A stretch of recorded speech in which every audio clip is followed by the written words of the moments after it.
Hello, my name is Abigail Knight, and I'm an undergraduate student in the Lloyd International Honors College who has been conducting research over the past several months with University Archivist Erin Lawrimore, and we have been looking into how the Spanish flu pandemic of 1918 affected three university campuses in North Carolina, specifically the University of North Carolina at Greensboro, UNC Chapel Hill, and NC State University.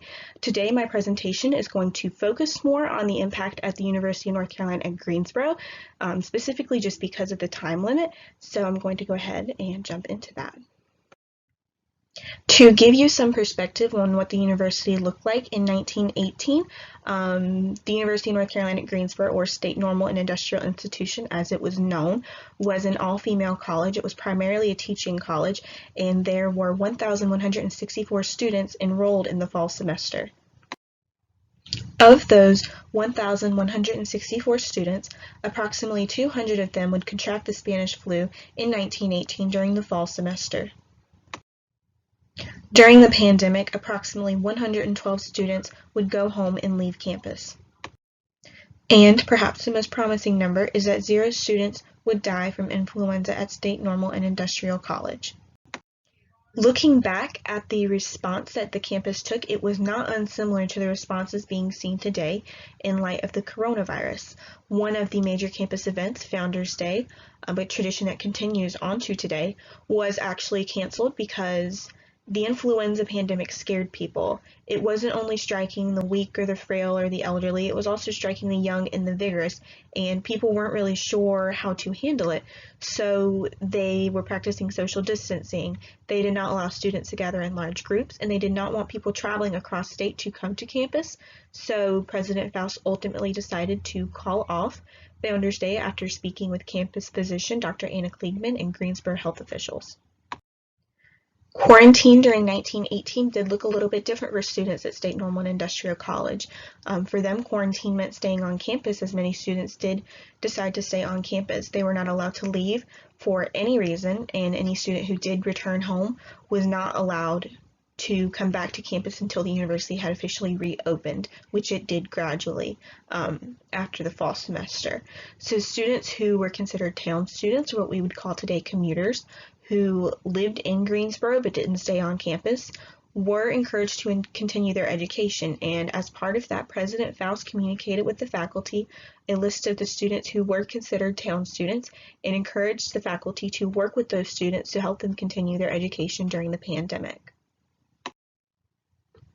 One of the very personal touches that I found when I was doing my research and looking into President Faust's letters from 1918 was that he sent letters to each family of a student who was in the infirmary. So every day that the student was in the infirmary, President Faust would send that family a letter updating them on their student's condition and just kind of assuring them that the university was doing everything possible to maintain the situation and keep their students healthy. One of the interesting connections that I found between State Normal and Industrial College and UNC Chapel Hill is that President Faust and President Graham often corresponded, and they knew each other fairly well for the fact that they were both big in education and they did important things in Raleigh, so they would meet each other that way.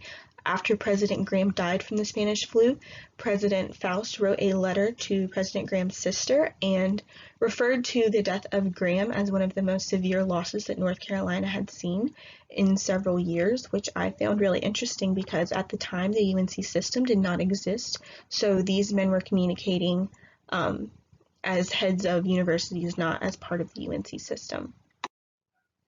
So it is really interesting to kind of look at how the pandemic progressed. So even after the pandemic peaked, when it peaked in about mid-October on State Normal's campus, I think it was October 22nd, people were still exerting caution. So by mid-November, almost a month later, people were still not allowed to gather in large groups either on campus or in the city of Greensboro. The caution in November paid off in December when students were permitted to return home after signing a slip that basically was them agreeing to stay healthy and practice social distancing over break.